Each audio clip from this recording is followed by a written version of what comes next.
Hello and welcome everyone back to another episode of Energy Unleashed. My name is Suzanne Worthley and I am here with my co-host, Kim Hess. Hello, Kim. Hello. We are going to talk about something that has been kind of prominent in my client sessions lately. And I'm going to bring this forth just a little bit as a story of what the clients are dealing with. And then we're going to kind of unleash it with Kim and bring it out further.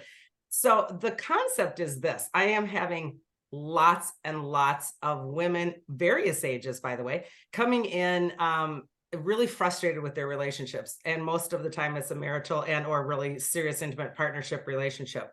And this is because most of the people that are coming into my office are either awakening or they're really into their spiritual journey or they're really making massive changes in their lives. And what happens oftentimes when we shift our energy field, we project a different frequency or resonance, and this makes our partner or those around us, even family, friends, and even coworkers sometimes, really uncomfortable. And we find ourselves in situations where everything's kind of going, and this is really common. And it's not that the men aren't having difficulties in their relationships, because they are also, but the quotient of men that I have, men versus female, I'm just seeing a lot more of it coming from the female. So we've talked about this a lot, Kim, in terms of when we go through these changes, when we awaken, when we start to put the puzzle pieces together, I guess, for ourselves, we become so much more independent and so much more empowered. And I think that freaks people out, right? Oh, it does. Absolutely. Do you remember when you did, when everything clicked for you? Yeah, it's kind of over time, and it depends on how often you see somebody, but I would see big reactions from people that I didn't see very often, or people that I saw more often. It wasn't as obvious, I guess, or they were along with me somehow energetically. Okay. It was a lot different, but yeah, my story definitely changed. And yeah, and in the new book, the Confident Empath book, I literally have not only a chapter, but a full meditation on what is your story, because we have stories and our stories change, right? I mean, they change. Oh, absolutely. Even later on, when I decided that I wasn't going back to the corporate world, it was still hard for me not to say, well, I used to be a vice president of a long-term care and this and that. And I had to catch myself. I'm like, why am I still telling that story? It has nothing to do with what I'm doing now. Right. Right. But it's a validation that I accomplished something.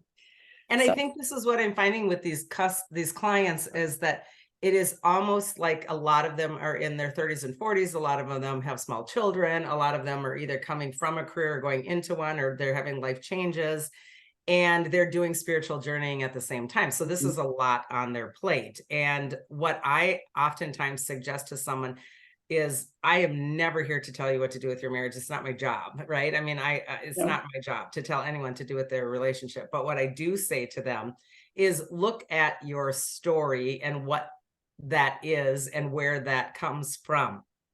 So there's a couple different ways that we can take this conversation, and I want to take it in the way that this client had this week. She was super frustrated. She has young kids. She really was at the point where she's thinking, is the universe giving me signs that I need to leave my husband? And I get this a lot. And I said, oh, honey, well, first of all, who's ever listening is looking at a screen with two people that are hitting our 40th year of marriage. 40th year of marriage. We both got married the same year. Yes, we got married when we were 7. So yeah, we are hitting 40 years. And I am very honest with my clients and my classroom attendees, etc., that I, for many years, had in my brain Chuck's bags packed. There was many times that I was frustrated as that corporate executive, feeling like I was being taken advantage of, being resentful. But then when I moved into this world, it was even more difficult, because I was journeying so quickly and so fast, and it felt like he was 100 miles behind. And I kept saying to my guidance, do I leave? Are you giving me signs that I'm supposed to leave? Am I supposed to be leaving? And this is what I kept saying to them. And my guides would say, no, it is not time to leave. And I would say, what? Because I really was finding myself growing farther and farther and farther apart from him in a 3D kind of a way. Right. I mean, that's what happens. We start to become more 5D. I hate those 3s and 5s and 4s, but it's helpful to use as context. So what I told this gal is what I did. I said, you do not have to do what I did. You do not have to even use what I say. But I took a weekend to myself at the cabin, and I did not let anybody come, not a dog, not anything. Took all my little witchy materials, all my cards, all my pendulum, all my rocks, all my everything's, my oils. And I spent an entire day breaking down in my head, what was my marriage contract? What is this thing? What is this story of what I entered into 40 years ago? At that time, I wasn't 40, but and really broke that down and was finding myself really struggling for the whole entire, and I did nothing but this work the entire weekend, by the way. The next day I put all of that aside. I repicked all the cards. I redid all of the ritual work in context of, now why did I find this man? For a soul contract, not a marriage contract. Right. Yeah. And I said, why did I pick him from a soul's perspective? And I did that whole ritual over again. And then came to light why my guides were saying it isn't time to go. And this is what I shared with her, and what I share with everyone that asks is a piece of paper that is a patriarchal marking of, I'm going to stay with you forever. And I'm 23 when I find you, and I'm going to be 80 looking at you saying, what the heck, right? I mean, that's just, to me, the most silly thing now I've ever really pondered, right? I mean, to me, that seems ridiculous. I don't even know who you are in 2 weeks, much less, 50, 60 years. So the piece of paper was really frustrating for me, and always has been and always will be. So I set that aside and kind of scribbled what my so-called contract would look like if I had to do that piece of paper over. But the soul contract was more important. The soul contract comes down to this. If I am still struggling, and if my struggles are a pattern, by the way, if my struggles are a pattern with my partner, and they have been a repetitive pattern with possibly either other partners, okay, then in my opinion, I signed up for that. I signed up for that lesson. I signed up for that in my soul journey. And this person who I'm having as a partner is a participant as a co-contract in that lesson. And if I just ditch the relationship without learning that lesson, then I'm only going to transfer that lesson to the next relationship, and on it goes. And this is exactly why everyone sits in my office and says, I don't understand it, Suzanne. I have the same relationships over and over again. I'm like, you think? Because you haven't done the work in between to raise your own vibration.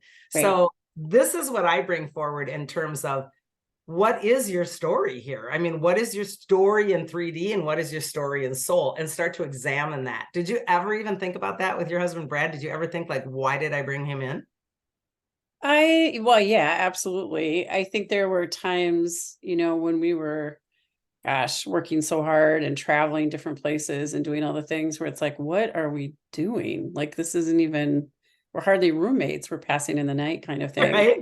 And so taking that step back and looking at how do we build from this? We did spend some time, and changing my job was a big part of giving us that time to figure out how we are together, and are we kind of on the same page with the outlook of our life, and how did he feel about me starting a spiritual journey that's so different than anything we had done together. Mm-hmm. That was a big conversation, and kind of a pivotal point. He was super supportive, and always has been. He's Brad, he's like, he feels and he understands some of it, but there's parts of it where he's like, yeah, it's bigger than me. I don't know. I'm here to support you, right, but it's bigger than me. Right. So yeah, it's not easy. And our story does change. I mean, you're halfway through your life and you're like, I don't want to do this anymore. I want to pursue these things. I want to understand. I want to study. I want to learn. I want to grow. Mm-hmm. And then your partner's looking at you like, who are you? It can be really challenging. And I think oftentimes they feel vulnerable. Mm-hmm. I think they feel abandoned or left out. I think that they think that you're going to be so totally different and you might just leave.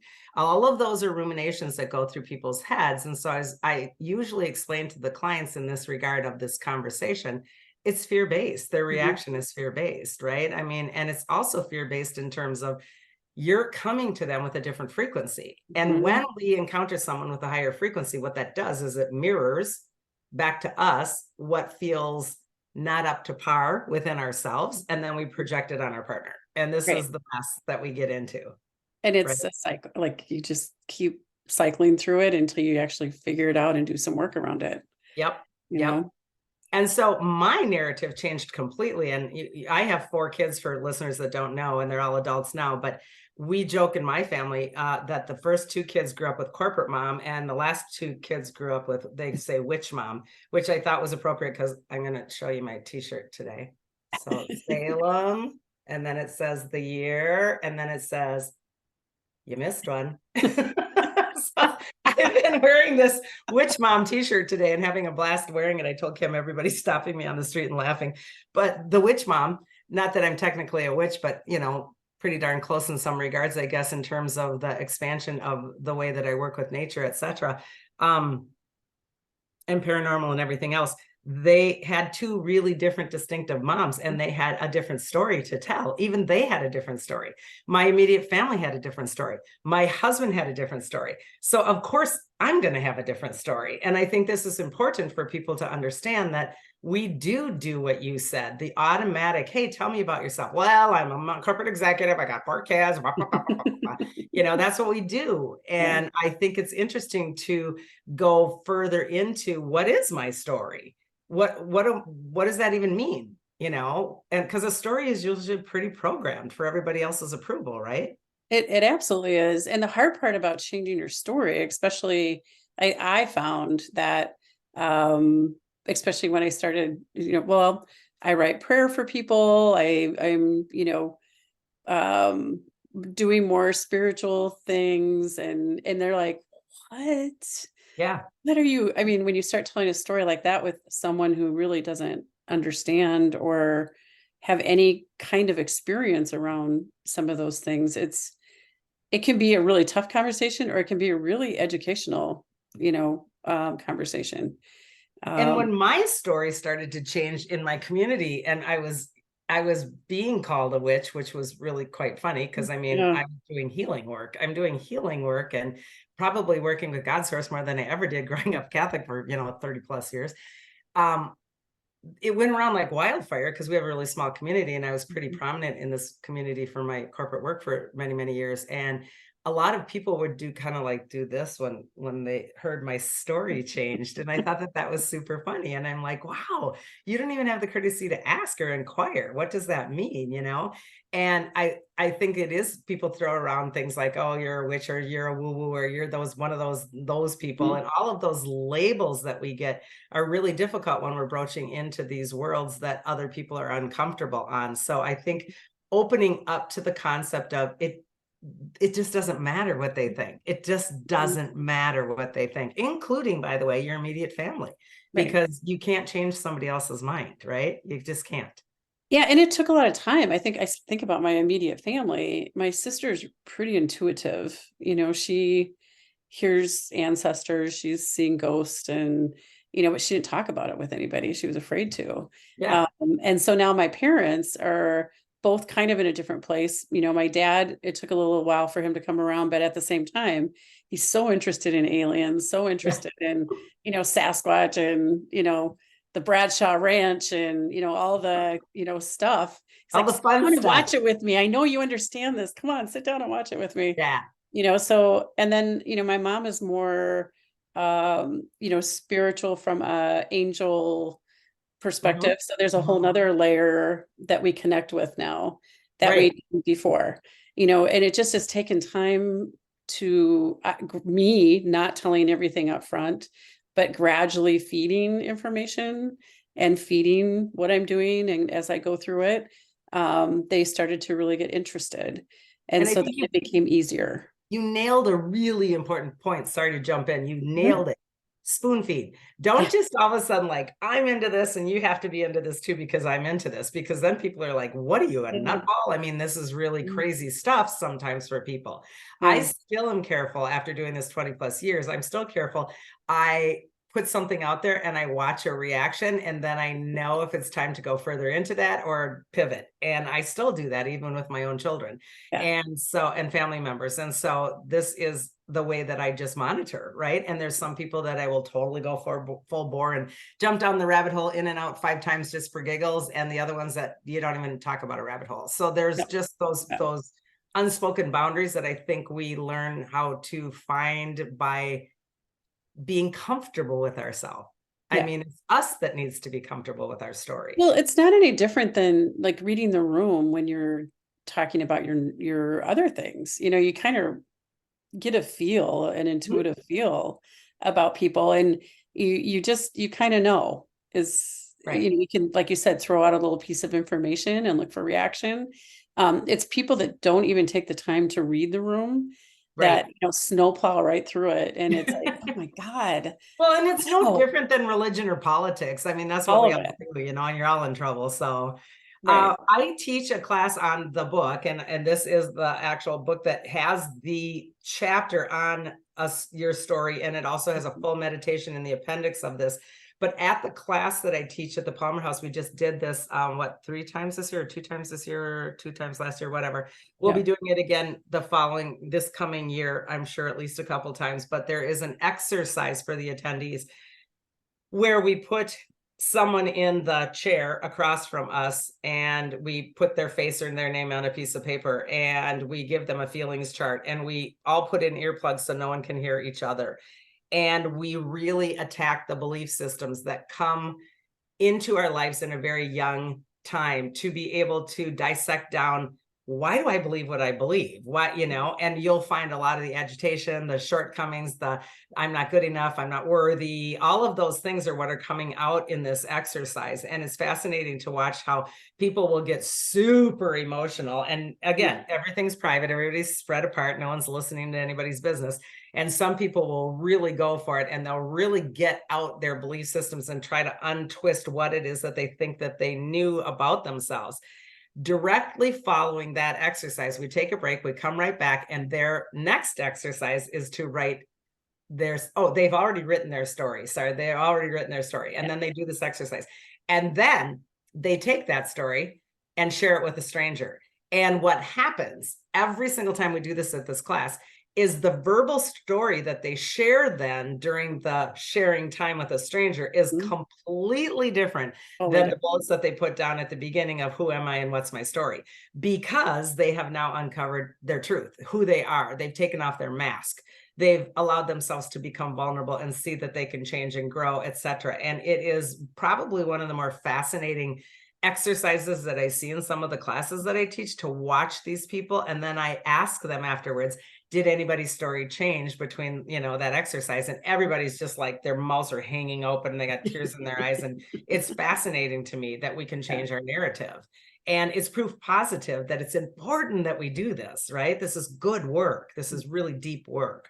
Yeah, and to clarify, you're not putting a physical person, you're putting maybe your parent or husband or sister or whoever, where you Or your feel like first crappy some of this, boss. Yeah. where And you did got their name on a piece of paper, but some people are so cute, they'll draw little faces and they'll put mom underneath or whatever. So they'll go kind of crazy on who's in the chair. And again, separation, so no one's in each other's business, earplugs, the whole thing is very private, but it's a fascinating uncovering of dismantling your story and rebuilding on that weekend. Is pretty amazing. And it's absolutely something you can do at home.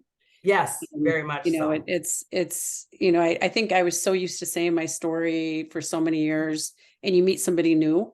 Yeah. And doing that in the class, it's like you said, oh yeah, I used to be in healthcare, and then I'm a mom of 3 adult children, and you go down the list of all these things that are for others, and nothing is there for like yourself.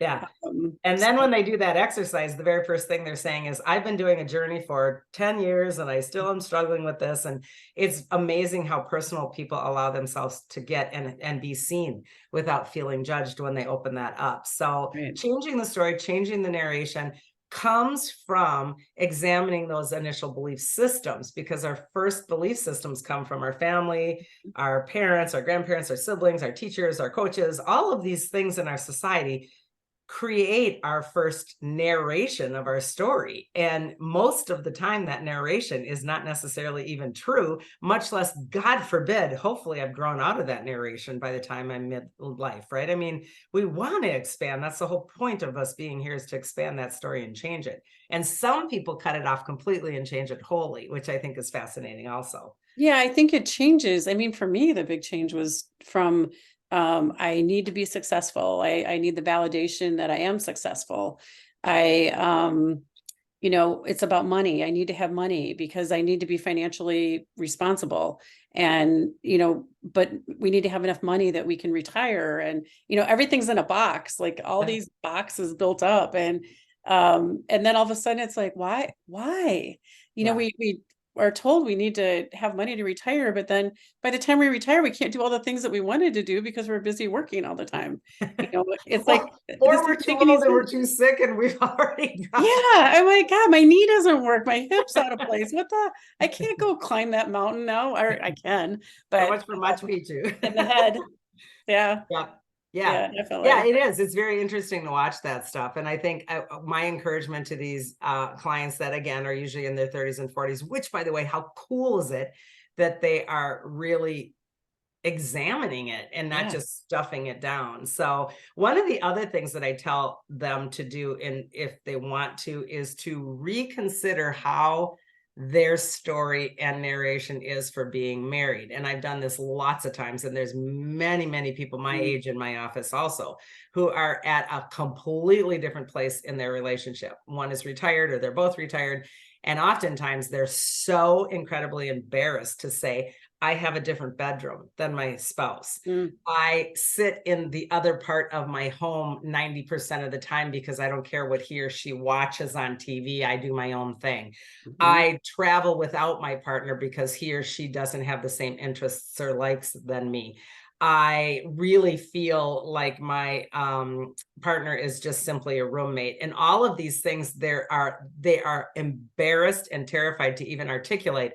And when they get into a safe space in my office, these come pouring out. And this is most oftentimes now when the couple is more in the ages of the later 50s, later 40s, 50s, and early 60s.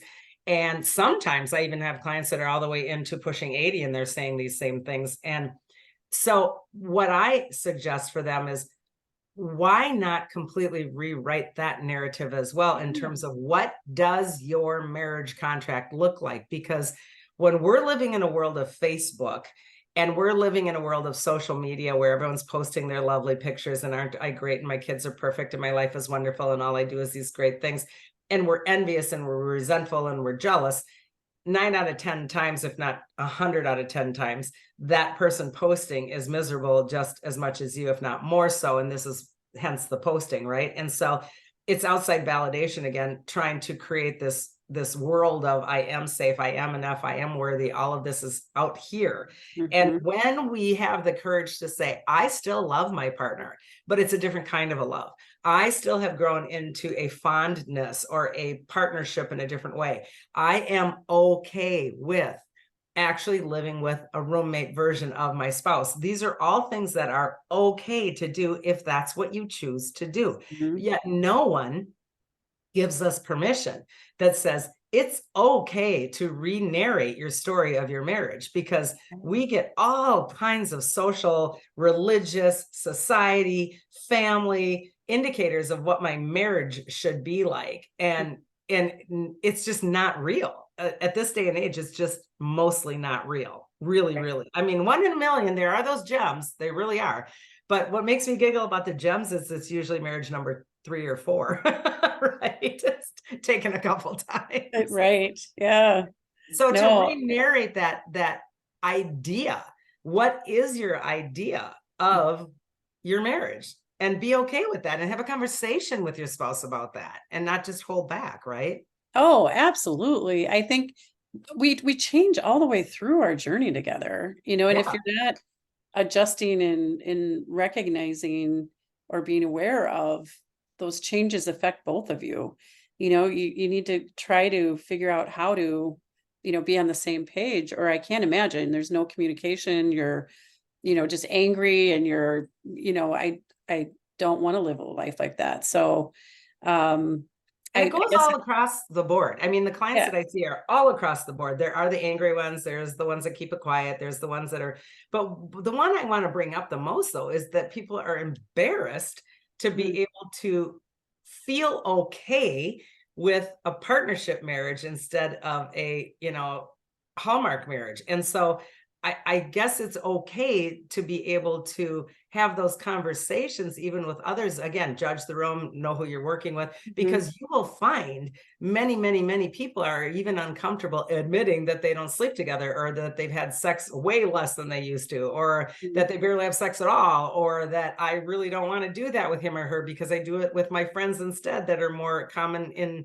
the interests, etc. All of these things are hugely embarrassing until they are safe in a space of conversation in here.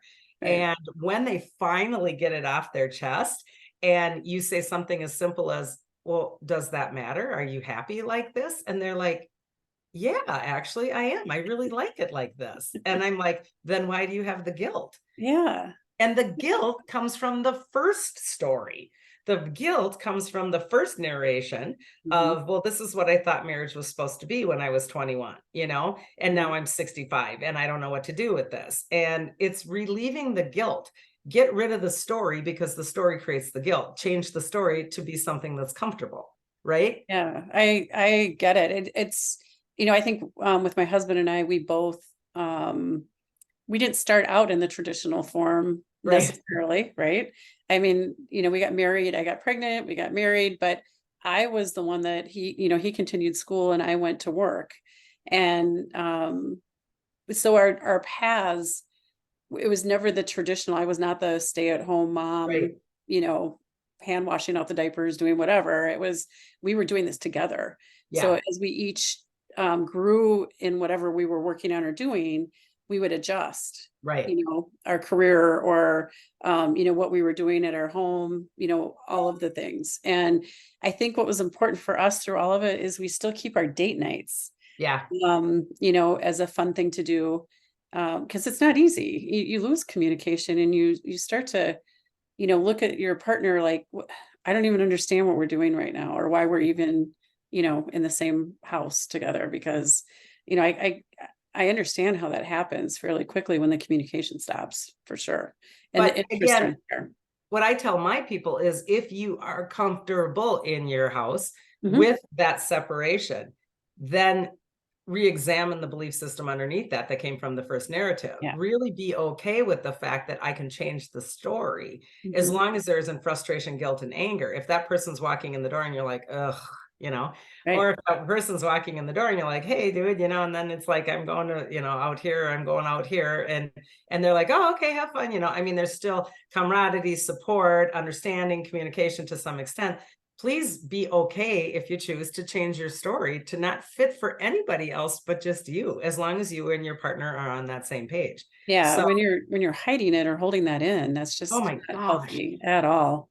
so Not much healthy. resentment, and resentment is such a horrible energetic it like eats your Ugh, insides in the solar plexus. It's it the does. anger in the liver, it's the anger in the kidney, the diaphragm. We breathe differently, we don't digest correctly, we hold it in the heart chakra. It just takes you down. Resentment is probably one of the most destructive It's energetic blocks that we have. Yeah, Not very toxic. It's so Yeah. toxic in Yeah, it just changes your cellular structure too, I think. It doesn't Nothing processes.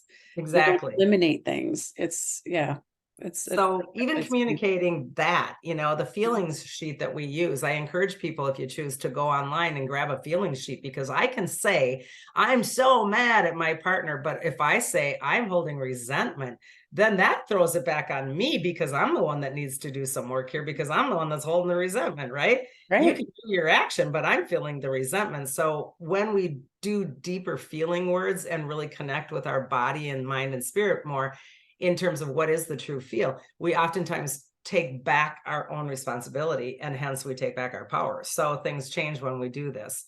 It's these stories and these narrations are very, very important, in my opinion, to reconsider, re-narrate, redraft, or dump completely. Oftentimes we can just, that story is over. I am done, done, done, so Yeah. yeah. Especially from a health perspective, it's so important. Even, you know, um, going on you've got your spiritual track, but getting onto a healthy talk track Mhm. or a healthy physical track, any of it.